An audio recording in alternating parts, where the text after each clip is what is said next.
欢迎持续锁定新闻大白话，我是黄韵晨。首先，先来为您介绍这一节国际话题的来宾。第一位是我们的文大国际所教授邱毅。主持人好，大家好。好，前驻纽大使纪文吉。主持人好，各位朋友大家好。前国安会副秘书长杨永明。运晨好，各位朋友好。好，我们来看到啊，现在川习会到底是要见面还是不见面啊？每天川普都在变。川普说呢，他预期会跟习近平谈妥一切，包括了稀土、黄豆、乌俄还有核武。之前还说台湾也在这个议题上面。不过我们来看到啊，其实呢，这个习近平他不仅川习会要不要见川普，甚至在 APEC 到底要不要出席，北京到现在还是三缄其口的。甚至呢，这个川普自己也说了，也有可能最后不见呐。难道川普是在打预防针吗？说不是他不见我，是我也可能不要见他。到底是谁不见谁呀？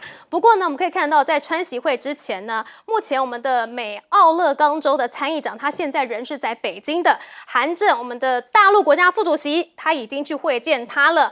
他们两个见面的时候谈了什么呢？韩正说啊，希望美国同中国相向而行，互相尊重，和平共处。意思就是说呢，两国要一起合作，不要每一次都是你美国说的算。但是在美中稀土战白热化的情况之下呢，美国又出招了，他们祭出了什么措施呢？他们呢严拟要禁售软体产品给中国，包括了笔电到喷射引擎，全部都列入了。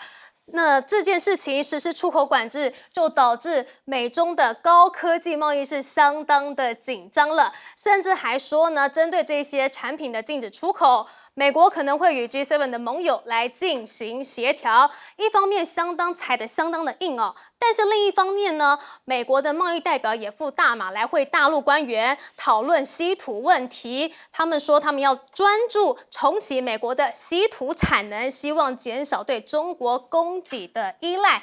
可以看到啊，一下硬一下软，这个专家就称了，这代表中国稀土管控对美国来说是一个非常强大的火力展示，更凸显出了川普正陷入找不到和北京交手的最佳策略的窘境。好，不过呢，这个川普他祭出了要禁售软体，影响的是什么呢？先影响到自己的美股收黑了。可以看到啊，半导体科技半导体族群成为了重灾区，美股四大指数中场是全面下跌的，费城半导体指数重挫了 2.36%， 道琼指数下跌334点，标普500跌了 0.5%， 哇，真的是踢到铁板了。而华尔街日报甚至也说了，他说呢，其实中国就是已经看准了川普非常的在意股市，所以他才能踩得这么硬，因为最后川普为了股市而塌口。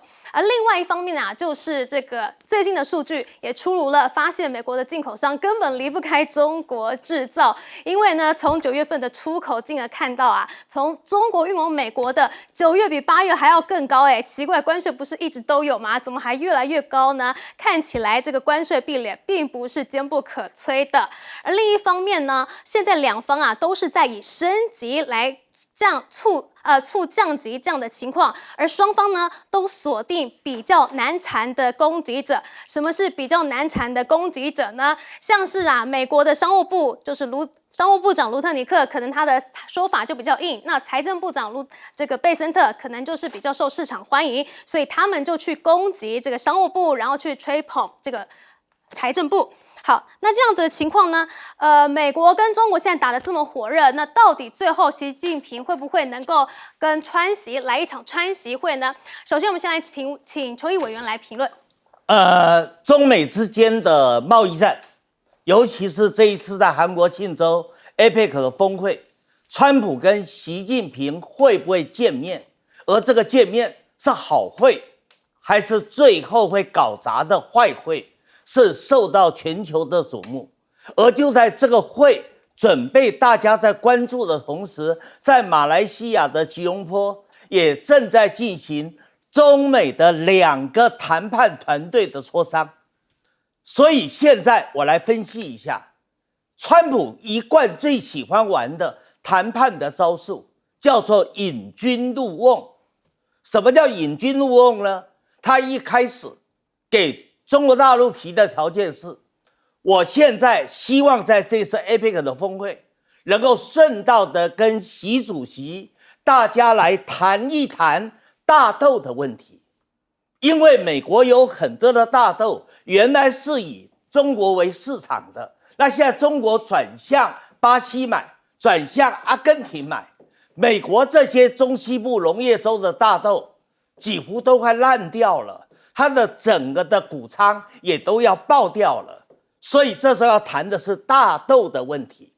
那既然美国要谈大豆的问题，那习近平也乐得去跟美国去谈芬太尼那20%关税的问题。那这两个问题严格来说是比较单纯的，可是呢，等到双方有个 MOU 之后啊，川普又开始加码了，这就是川普的策略。他把你引进了他的瓮里面之后，引君入瓮，就开始加码，开始说哎呀也要谈稀土，然后紧接着就进行了许多刚才主持人所说的笔电啦、喷射引擎啦、液晶显示器啦等等的出口管制，什么都来了。然后呢，等到中国大陆觉得你没有诚意嘛，到底要谈还是不要谈？结果把稀土进行全球的出口管制的时候，美国又把关税加到155啊，然后又出了很多的花样，不断的加码，然后川普又出招，说他可能会到匈牙利的布达佩斯跟普京会，但是我就觉得两个的时间怎么重叠啊？这个重叠的意思就是在逼大陆、逼对方谈判的对方，那么要软化。可是呢，川普会玩这个张良计，中国就有过墙梯。这个过墙梯，我把它叫做口袋阵，我就把你引进口袋啊。因为每一个像中美这种大国的领导者，都是要里子也要面子。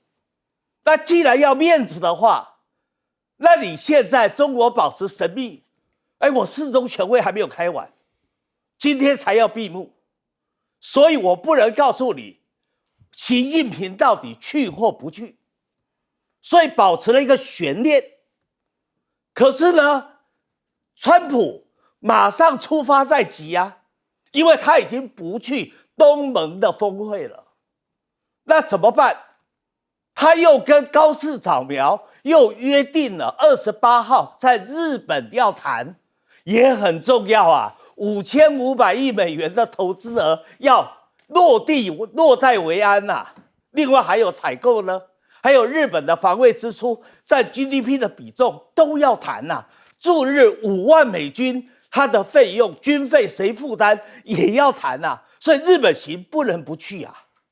那日本行完了以后，29号就得到韩国庆州啊，李在明也在等着他谈啊，这个也很重要啊，因为有3500亿美元的投资额，另外还有美国的造船产业需要韩国来帮忙，另外还有采购的问题，再加上朝鲜、北韩这时候射了弹道导弹，哇，糟糕了，韩国紧张了，所以笃定要去谈美国给韩国的安全保障的问题，这时候也非常的重要。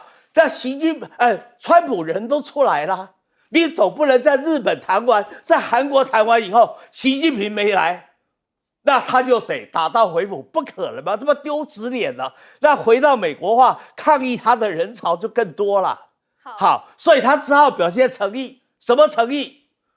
我把匈牙利跟普京的布达佩斯之双普会取消，所以他其实在这一个双方角力的过程里面，其实川普已经输了一招了。川普其实很想要见到习近平的啦。对了，好，那我们现在请教介大使，你怎么看呢？他们真的能见到面吗？现在看起来是不太乐观了啊，因为其实川普要跟习近平见面啊，从头到尾都是川普一个人在说啊。大陆你去问，没有人说习近平说要跟他见面、啊，没有人敢说。那每次问外交部，外交部发言就说，关于这一点我们没有进一步的消息提供。对，然后说啊，中美关系啊，大家要什么啊？要双向而行，就讲没有正式答复啊，从来没有说习近平答应要跟川普在韩国见面，所以川普基本上啦，这个也不是第一次，他就是自导自演，然后呢，最后自己摸摸鼻子下台。那现在看起来为什么不乐观？就是说这几些问题的话，是美国你要让步的，你不让步的话，中国大陆是绝对不会让步的。所以呢，你基本上你说为什么中国拿稀土出来对付美国？因为你美国在今年的9月14号、15号在马德里会谈，不是谈得好好的吗？回家不到2个礼拜，你就连出3招，又对中国大陆进行攻击啊！所以跟美国谈的话，事实上的话，换任何人就说跟他谈有什么用？谈好了，过不到2个礼拜他又出手了。所以我记得是10月3号跟10月9号嘛，美国连出2招，一个是广口税，另外是又把这个进一步的美国的这些又不准这个 ASMO 进一步的销售所有的这种光刻机，那中国大陆就宣布稀土知道全产业链的怎么样管制出口，全产业链，然后呢也对美国相对提出的美国商船，美国的挂美国旗的船，我也给你收这个港口管理费，所以这都是美国不断的在出招。那从中国大陆的外交风格，其实也是全世界的一个元首外交的一个基本的一个原则，就是说元首不是去谈判的。没有说公司的老总坐下来才谈判，都是下面人都讲好了，是啊，上面人来怎么样？大家行礼如仪一下，然后就说我们有共同的成绩。你川普回去要好交代，习近平也回去要好交代啊。所以呢，没有说都没搞定就见面。那川普就常常这个样子，他就喜欢这样，而且没搞定他就要见面，他认为反正他是独裁者，一切他讲了才算。可是人家不是像他这样子啊。而且呢，川普这个人喜怒无常，翻脸比翻书还快。然后呢，喜欢在当面呢发表这个非常情绪化的处理问题。谁跟他见面谁吃亏的机会比较大。所以你看普丁就很厉害啦。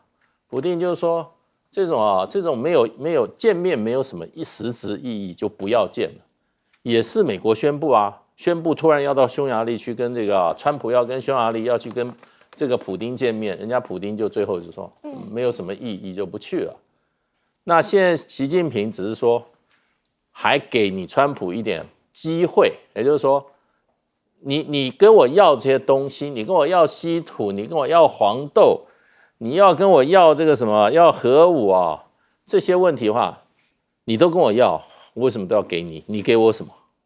对。你那个对中国大陆这些芯片的还有这个有关这些芯片制造的这些设备的这些加诸的各种非违反贸易法的限制，你也要取消你取不取消？所以这些部分现在我觉得关键问题就留着贝森特跟这个在跟大陆方面在马来西亚今天这2天的谈判，我不太认为他们会谈出很具体的结果啦。那谈不出来的话，那川普你就到韩国去，你自己去开会吧。那习近平应该是见不到了。我想不想见他？好，杨教授，你也是这么看的吗？我觉得川普这次来亚洲2大任务，第一个来收钱，那就是对日本、对韩国；第二个呢是来针对中国大陆，他可能要新一波的这种高压式的做法，要中国接受美国的条件，所以我觉得 APEC 的或者是在月底习川会现在看起来不太容易举行，但我觉得不举行对川普好，对美国好，真的，因为中国基本上现在已经进入到科技战2.0，情势逆转。是开始相互的在做卡脖子大战。美国过去一直以来用科技战，主要是芯片设备，还有呢关税战，那就是用高关税，特别是对中国大陆。现在是30%到50%，那可能会再加个100%，用这2个东西来去卡中国的脖子。这已经打了8、9年，那你看中国的经济呢？中国的出口呢？中国的科技发展呢？越来越强，成熟制程其实都已经完全它在领先了。可是中国现在倒过来，最主要稀土还有大豆，你不要小看大豆啊，美国有18万户大豆农，它如果不卖给中国，其实它会产生很大的农业上的冲击、粮食安全上的冲击，还有政治上的冲击。那稀土当然更严重了。今天《纽约时报》就一篇文章，就很不客气地告诉川普，因为川普前2天和澳洲的总理艾班尼斯签说，美国跟澳洲要做稀土合作，开矿、冶炼，然后呢成品。那川普夸口说，明年我们做的稀土会多到这个让中国受不了。《纽约时报》说，想都不要想，短期之内根本不可能。我们讲的短期至少5年。中国不只是90%的成品是中国生产，那整个过程当中，制程、技术、数据、人才，我们台湾最了解，也就是我们台积电在半导体晶圆制造的长项，中国也在稀土制造上面，在这个 IP 在制程拥有绝对的优势，所以你做出来一样的东西，跟中国比，你效能就不一样，所以。这个时候你讲稀土，它真的就倒过来卡到美国的脖子，所以我现在把它叫卡脖子大战。因为中国因为它就有底气了，它就有筹码了，所以呢，它就坚持他讲的那句话：中国不吃这一套。你不要用那种高压的方式对待日本、对待韩国、对待欧盟，甚至你对待东南亚国家，你对待加拿大、墨西哥，你对待台湾更严重。你要来对待我们中国，他不吃这一套。因为他自己的市场、他自己的制造业、他自己的生态系、他自己的整个技术，其实已经不受你美国控制。还有最重要，他倒过来卡你脖子。然后呢，《纽约时报》又登了一篇文章，也一样是这个今天2篇文章。第一个，他讲核电厂，现在美国有98座核电厂，占美国发电18%，中国有57座核电厂，占整个发电4%。未来到2030年中国会超越美国，达到102座，而美国根本不会增加。同时不要忘记，他说整个矽谷现在都在羡慕中国的科技业、高铁基建。我这都讲的是纽约时报我不是在做这个帮中国做宣传。纽约时报写的这3篇连续的文章，各位去看一下，中美之争其实已经情势逆转，而如果川普见不到习近平，其实刚好对美国比较好，因为至少他不会毫无所得然后呢，他的外交之战还可以收到一些钱。好，中国真的是掌握到稀土，这个稀土可以说是全世界中国无可取代的一个资源。好，我们先休息一下，待会回来。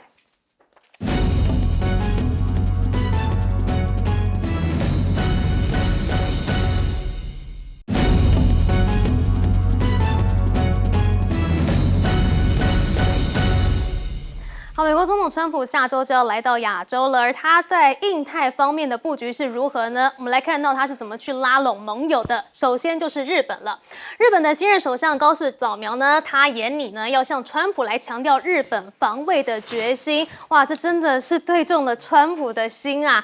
他计划呢，至2027年将年度的国防预算达到 GDP 的2%，并且呢，还要在这个提升日本远程导弹进行反击能力，标示日本对战后和平宪法所确立的限于防卫原则做出了一个重大的突破。但是川普可能会不满足因为他预计会向日本提出将国防预算的提高到 GDP 占比为5%，你2%还不够啦，我还要更多。同时要求要你买更多的美国军武，而且呢，双边的安全协定为5万驻日美军士兵要提供额外的开支。好，这是川普他来这个亚洲行的一个相当重要，就是要去讨钱、讨人、讨资源。好，另外再来看到呢，高市早苗他也预计呢会在这个峰会里面提出另外一个川普的心头好，那就是去购买美国的大豆天然气皮卡车。大豆我们可以知道，因为现在中国大陆不买了嘛，所以呢，如果日本愿意买的话，当然是很好啦。另外呢，日本也计划要采购更多的美国液化天然气，这些天然气目前不会来自这个阿拉斯加天然气管线计划。这个管线计划是不是很耳熟？就是我们中油答应的那个计划哈，这个日韩都不太愿意答应的这个计划，所以他们买的这个管线不是来自这里的哈。所以呢，美日政府呢将研议一份清单，再给川普来选。哇，那真的是川普来这一趟就值了。好，我们再来看到，除了日本之外呢，印度方面也跟白宫有了一个很大的进展。川普在出席这个白宫的排灯节庆祝活动的时候呢，也称赞了双边的关系。我们来听一下。On behalf of all Americans, let me also extend our warmest wishes to the people of India. I just spoke to your Prime Minister today. We had a great conversation. We talk about trade. Let's have no wars with Pakistan. And I think the fact that trade was involved, I was able to talk about that. And we have no war with Pakistan and India. That was a very, very good thing. But he's a great person, and he's become a great friend. 明明之前川普才跟印度闹翻，就是因为印度去买俄国的石油，还说给他惩罚性关税。结果现在呢，又说莫迪是伟大的人，伟大的朋友。而莫迪他也发文了，证实呢他跟川普通话，正在寻求修复关系，甚至呢他们还敲定了协议哦。传出啊，就是因为印度他们已经同意了要减购俄油，来换取这个关税从原本的50% 降至15到16%，而印度可能愿意逐步的减少从俄国进口石油，并且呢要扩大来自美国去进口非基改玉米还有豆。为什么这个时候？之前这个印度跟美国闹翻的时候，双方是不动如山，完全没有要提这个关税的协议。结果现在突然间和好了，其实很大一部分的原因呢，也可能是因为现在美国跟中国闹翻了，所以中国不买美国的农产品了嘛，所以印度愿意买，那我们就来和谈好了。还好他当初有把关税调到50，对不对？现在才可以慢慢的降。好，除了这个购买农产品方面呢，我们来看到在这个军备方面哈，美日等多国呢也在 ANULEX 25的联演上面来深化印太盟邦安全，来抵这个中国的威胁。好，美国的海军跟日本的海上自卫队呢是一起来进行联合防战能力的。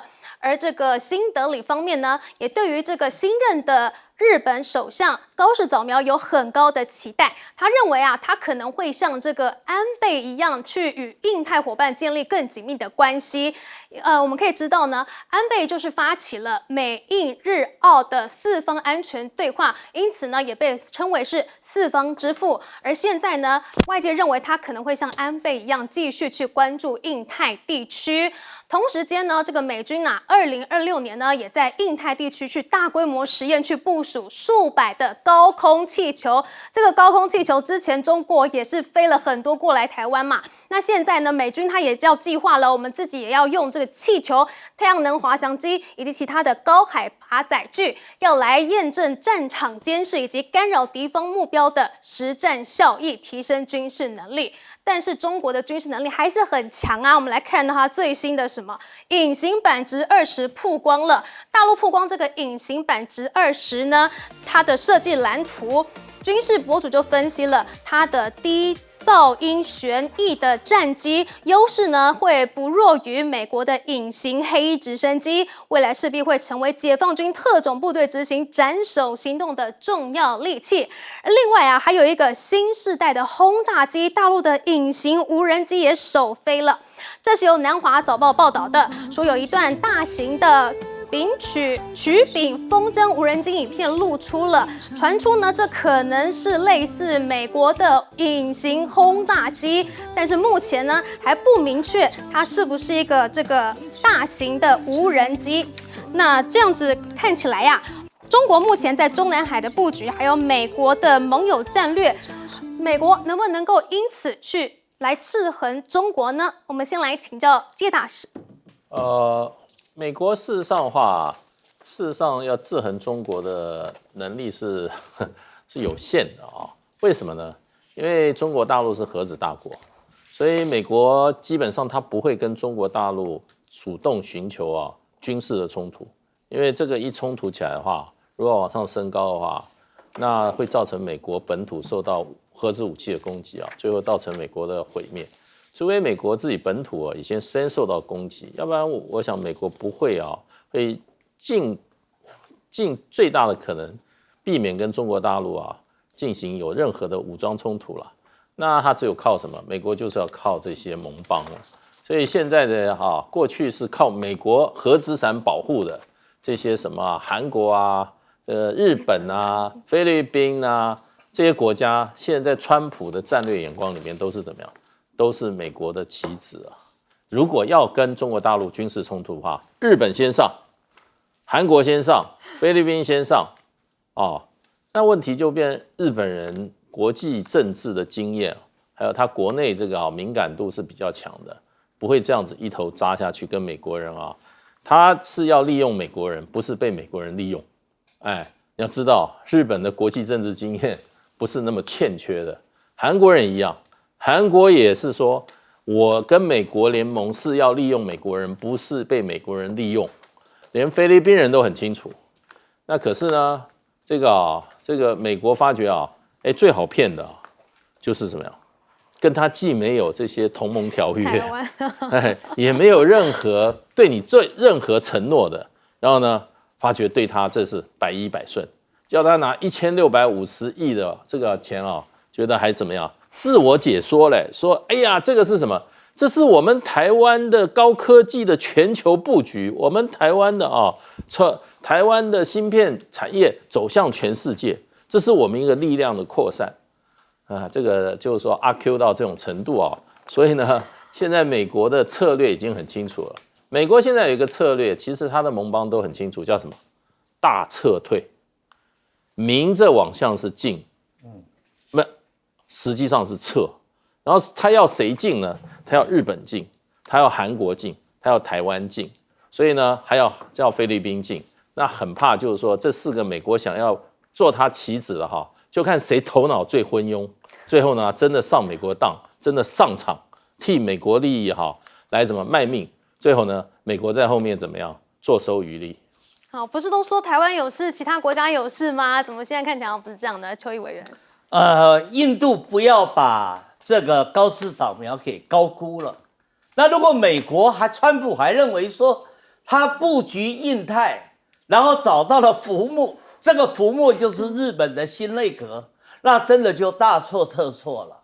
高市早苗这个内阁笃定是个短命的内阁，在日本的政治史里面能够担任日本的首相的大概都有2个职位的经历，一个叫外务大臣，另外一个叫防卫大臣。高市早苗没有他没做过防务大臣，没做过防卫大臣他也没做过外务大臣所以本来有人建议说，是不是让林芳正可以回锅？他毕竟在岸田内阁的时候，他对这些对外事务是比较熟悉的。日本现今就需要对外的关系，尤其马上要面对最难搞的川普他28号就要来谈那你总得有个有经验的人来应对川普的压力吧。好，那至于防卫大臣，他用的是什么？他用的是小泉进次郎。为什么？因为小泉进次郎这次立功在内阁首相的位置的决定上面，是谁去跟维新会去谈判的，让维新会的38票能够过来支持高市的，就是小泉嘛。因为小泉跟吉村洋文他本身是非常熟悉的，跟桥下彻关系也好，所以呢，他立了功劳。当时就是以防卫大臣作为一个让小泉去谈判的交换条件嘛，而小泉走的是他爸爸小泉纯一郎的那一个右倾的路线，所以这个内阁是一个没有经验、不稳定，而且呢，它是左右共治的一个内阁，而这个内阁将来怎么能够维持稳定？自己稳定不了，你怎么作为美国布局印太的重心呢？你怎么能够作为印度坚强的盟友呢？好，刚才这个稀土的问题，我就想，川普真的是谈判打乱了。他不是主持人不是讲吗？他不是说要宣布把这个笔电啦、喷射引擎啦这些要管制出口？那我请问你，这些产品需要什么才能够生产出来？稀土啊！你没有稀土，中国看到你去管制这些产品，那我就把你需要的稀土卡住啊，你就生产不出来了，那你还能管制出口什么呢？所以证明川普整个谈判上已经打乱了。好，我们继续来谈论这个印太布局啊，哈，杨教授。我们现在看到，美国从冷战结束到大概10年前吧，其实维持了全世界它是独霸的，军事、经济到科技都是如此。那在亚洲也是如此。那可是你就看到这10年，或者再往前面推这15年以来，那尤其在全球形成一个G2，就中美的竞争对抗，在亚洲呢？那当然，这个在整个西太平洋形成就是整个冲撞、挤压。那美国在这边有2个盟邦，日本、韩国。现在慢慢的从一个美国的独霸走向权力平衡，而这个权力平衡就是指在中美之间的竞争对抗的时候，他们各自的盟邦，美国是有军事盟邦，中国是有外交上跟邻邦的关系。透过"一带一路"跟金砖组织，还有在各大洲、全球南方的这些投资跟贸易关系是比较松散的，而美国跟这些盟邦是比较紧密的。现在盟邦在输血给美国，因为美国相对的弱势了，但这个输血其实已经好几次了。这种输血就代表着，因为我跟你所谓的价值制度，我跟你的利益，最重要的是过去你吃肉我喝汤。长久以来，现在受到中国的挑战，那美国强去把供应链要一切为2，那这些国家自然只能选边。可是选边的同时，他发现到那不是完全的脱钩断链，他未来其实占整个最大的优势在制造业，在贸易，还是中国的市场跟中国的制造，也许未来的中国的科技，所以他们也维持跟中国的这个互动的关系维持一定的良好关系。所以你就看到我觉得川普这次来亚洲，大概最后一次美国来跟他的盟邦收钱。那但是呢，如果说军事上走得太前面，这些亚洲国家自己也很紧张。等他回到华盛顿的时候，公布这个战略报告，战略收缩，美国本土安全第一优先。那你这些盟邦不是搞个寂寞吗？既然又捐钱了，可是呢，安全上又没有得到保障。真的是赔了夫人又折兵。好，我们先休息一下，待会继续来聊。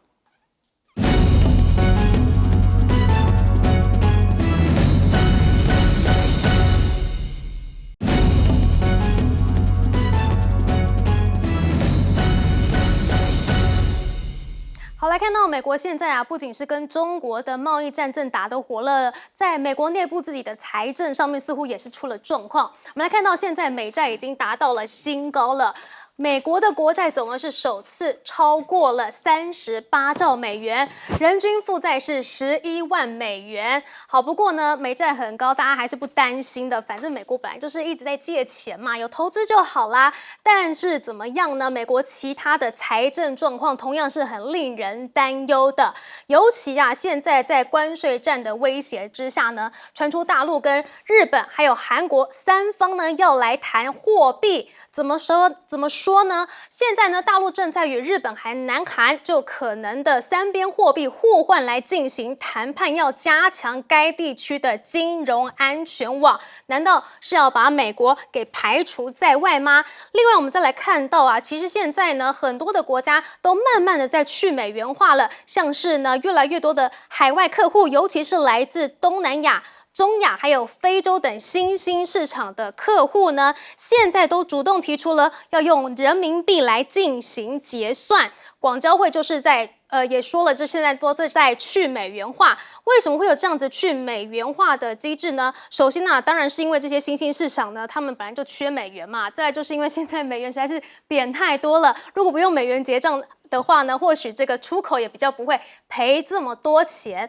好，我们看到这个美国的财政似乎是前景不太好。那么川普现在难道就用战事去转移焦点吗？我们来看到的就是这个他跟委内瑞拉的关系了。现在呢，川普是对委内瑞拉的马杜洛政府采取非常强硬的态度。我们知道，现在川普已经把海上的舰艇给开到委内瑞拉的外海加勒比海那边了，说呢要来进行海上打击，要打击他们的运毒船，甚至现在已经从海上考虑要展开陆地打击行动了，甚至还说他已经授权 CIA 在委内瑞拉展开行动了。好，甚至委内瑞拉呢，他们呢也秀出了遏制的超音速飞弹要来呛虾。哇塞，两方难道是一触即发吗？美方也很担忧这一款速度高达 3.5 马赫的飞弹将对美国海军部署在加勒比海的舰队来构成严重威胁。这似乎就代表说，美国的后院竟然是出现了潜在的军事危机。这个军事危机还不是其他国家来施压，是美国你自己主动要去打的呢。好，联合国现在也开始在谴责美国了，他们认为这样子的行动是侵犯了委内瑞拉的主权，甚至呢违反了联合国宪章，表明拉丁美洲外部干预的漫长历史绝对是不能够重演的。好，除了美国跟委内瑞拉的关系，我们来看到美国跟他的邻国阿根廷现在的情况似乎也是有一点微妙的哈，因为现在呢，美国正在筹划对于陷入危机的阿根廷提供高达约 1.2 兆台币的援助计划，但是这个代价是什么呢？代价是要施压阿根廷去限制中国在当地的能源贸易、电讯网络领域的影响力，甚至呢还扩大讨论说要获取阿根廷铀供应的权利。哇，这听起来是不是有一点像当初俄乌谈判的时候也说，稀土开采钱必须要给美国。好，财政部的发言人就说了，说一个强大稳定的阿根廷是有助于巩固繁荣的西半球，这明确的符合了美国的战略利益。而对此，阿根廷的财政部发言人是拒绝评论的。但是我们来看到，不仅如此，他要来资助阿根廷之外呢，竟然还想要买阿根廷的牛肉。这件事情是让美国的农民炸锅了。传出呢，川普考虑要进口牛肉，因为现在呢，美国的牛肉价格一直在攀升想要缓解民生压力。结果，美国的农牧业界是强烈的反弹，甚至还批评川普这样做是在背刺农民。尤其阿根廷最近做了什么事情？他最近是取消了大豆出口税，进一步的抢占市场，让美国的大豆是更难外销了，因为阿根廷的大豆更便宜了嘛。没有想到，川普政府对于阿根廷提供金融援助的政策形成了强烈对比。你不只提供金融，让他卖大豆，甚至现在还要去买他的牛肉。这种不满的情绪呢，在美国川普的大本营，他的农业中蔓延，似乎已经成为了一个相当敏感的政治情绪了。我们现在请教邱毅委员，现在川普的内政是不是也搞得有点一团乱啊？川普的内政当然非常的麻烦，也就是因为非常的麻烦，他感觉到美国的霸权可能不在，所以他会捍卫美国的霸权。支撑美国霸权的有3个支柱，3根柱子，一个叫美军，强大的美军；第二个美元的霸权；第3个美国科技。我先不讲第1个跟第3个，我专讲这个美元的霸权。因为美国要巩固美元的霸权，所以他非常 care 人家在搞去美元化。我们现在以为说中日韩可以进行所谓的本币交易，可以去美元化，那个是在石破茂的时期，而石破茂也不敢真的去做，因为这么一做的话，那就是明着跟川普打对台。大家记不记得川普为什么会去对巴西采惩罚性的关税？就是因为他认为巴西的鲁拉基本上加入了金砖以后，跟金砖的俄罗斯跟中国在搞去美元化，在搞本币交易，所以他就针对了金砖国家里面他比较可以对付的巴西，对鲁拉就动手了。所以他不可能让中日韩之间进行所谓的去美元化的，因为现在的高市在意识形态上面他一定走的是比较极右翼的路线，他不会去进行所谓的中日韩之间的去美元化。但是即使如此，美国的内政仍然非常的糟糕。刚才在第一阶段的时候，主持人也说到，其实这个关税如果依照它的供给弹性跟需要弹性，我们精算一下就知道了。大部分的川普课的那些关税，最后都是转嫁到美国的进口商、跟美国的零售商以及美国的消费者。所以美国现在整个物价已经发生了通膨的情况，越来越明显了嘛。除了通膨，它又发生的失业率也提高了。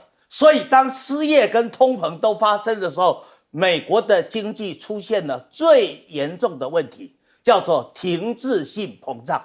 这才是最棘手的问题。所以为什么有那么多的美国人民对川普提出了抗议，要上街头去抗议川普？因为他不听别人的意见嘛，而且在整个停滞膨胀的危机之下，他还在大兴土木，还在耗费支出。因为美国现在的财政赤字也非常的严重了。刚才讲到美国的债务38万亿美元，就是38兆。38兆基本上借新还旧，可是你基本上利息支出仍然会增加，它的财政赤字就会扩大啊。但是你仍然在白宫大兴土木，你的官员们仍然做耗费性的支出，那当然引起美国人民的强烈的不满嘛。好，金老师你怎么看呢？现在这个反川的运动是越来越强了吗？对啊，不反的话才怪呢，对不对？川普这个，我觉得对委内瑞拉这个要动武的迹象越来越明确。我想最主要原因不是委内瑞拉跟美国有什么深仇大恨，最主要原因就是川普没有拿到诺贝尔和平奖，他有点不太满意啊，所以呢，现在呢把他的本性露出来了，好战本性露出来了，所以他天天说我制止了8次战争。哦，这个人类历史上3000年的恩怨也被我解决了，可是他就没有办法跳过委内瑞拉这一关，很奇怪，讲的是爱好和平，结果准备拿着这些现代化军队去修理另外一个比较落后的小国，所以呢，我看他打完委内瑞拉以后他会继续打，会打哥伦比亚，所以他说他弥平了8场战争那可能要减2，因为他要发动2场，所以他的记录只有6了。那下一次诺贝尔和平奖这个记录要弄清楚啊。他不但已经准备要打这个委内瑞拉，他对这个委内瑞拉的总统他悬赏5000万美金那个悬赏他人头那全世界贴那个人头标示，你把他人头交来5000万美金，这个委内瑞拉跟他有什么深仇大恨？他当初的时候是怎么讲？他的打人家理由都会变的。一开始他在他的那个Truth Social上写说，你如果不把你这个监狱里面放出来的杀人犯、各种这些犯人从你送到美国来做非法，你不把他们收回去的话，我就出兵打你。结果呢，军队出去以后呢，结果说是抓毒贩。对，我都忘记这一段。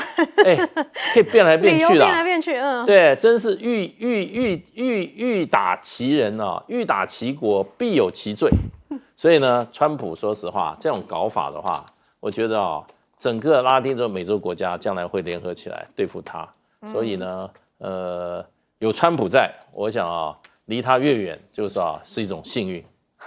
那这样子的话，我们拉丁美洲不是美国的后花园吗？怎么完全变了呢？杨教授，美国现在整个国债的总额现在超过38兆，各位你知道超过38兆是什么意思吗？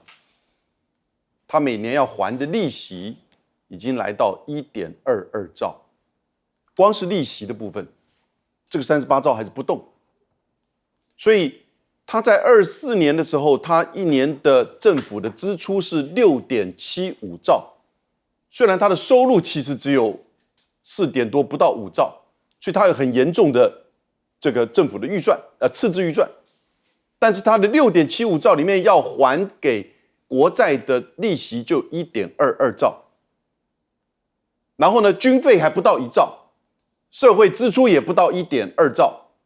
这1.22兆占美国一年的政府的支出18%，所以他每年现在就是这样子的一个钱。那38兆里面，你看到他为什么一下从37，我们在年初的时候还讲36咯，一下多的这个1兆多，将近2兆，来到38兆，因为贝森特最近不断在发短期的债务，因为大家市场上都在炒，都在买短期的债务。把它跟黄金、跟比特币当做一个至少避险的工具。可是短期的债务后来又出来一个币叫稳定币，那糟糕了，稳定币一定要买美国的短期债务，如果你要用美金来作为稳定币的担保的话，而且买了之后不能动，要放在那边，要锁在那边，不然就不稳定了。因为你随时买稳定币，你要去跟他交易，他必须要拿出来给你。那美国的法律叫做天才法案，也这么定的。那所以稳定币现在目前已经发行了将近5000多亿啊，在美国而已哦。所以它还能怎么样的扩大？所以有人说稳定币是稳定美国美元霸权，这个不要误解，那是个骗局。为什么？因为它只能买短期的，而且锁在那边，而短期的债是有固定的，而且现在债不能再发了。贝森特为此还真的又发了将近1兆多元的这个美债，中间大部分是短期，所以现在美国的整个经济的状况非常的严重。那瑞士银行这1-2个月就在评估了，他觉得今年或明年美国有93%的机会会进入到衰退。那他从几个指数，这几个指数我们都讲了很多了。第一个就业，那8月份的时候就业，整个美国这个经济8月份就业人口多少？22000人，基本上是个笑话。9月根本没有公布，为什么？因为政府停摆。可是人力资源公布的是2年半以来最低的就业人口，很简单嘛，因为经济不稳定，关税不稳定，对消费又弱，所以老板公司不愿意新聘人。然后呢，再加上通膨。8月中旬才开始抽这个15%的这个关税，到现在已经开始看到效益。所以当川普喊哇，你敢用稀土中国，我就加你100%，第二天他就说了，因为他不可以。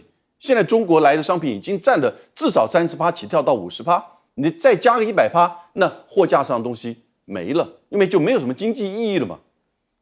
所以通膨会非常严重，而且预计高盛就是预计就是大概就10月、11月，也就是但因为现在是圣诞节前夕，所以大家还是会有一些采购，你还看不出来。After Christmas， 美国人经常讲 After Christmas sales， 所以通常是说圣诞节之后去做大采购。现在圣诞节之后谁敢采购啊？因为通膨会起来。然后呢，生产，你整个生产，第一个，你反移民已经1000万以上的移民大军不在了。缺工了，所以你缺工，你在工厂、农场都找不到人了。然后呢，你基本上又把这些优秀的白领的研究人才都赶走了，不给签证，华裔人才都离开了。那你现在要大家来投资，你觉得日本、韩国、欧盟看不懂吗？我哪有打水漂下去？所以我都跟你讲，我是叫做这个投资担保。意思就是说，你有投资我才担保，没投资就轮不到我担保。那谁敢投资？因为美国人自己要投资，所以呢，苹果这些大的个 AI 的大设备就要开始进来，要把这个景象再给撑起来。但是各位，那是撑景象。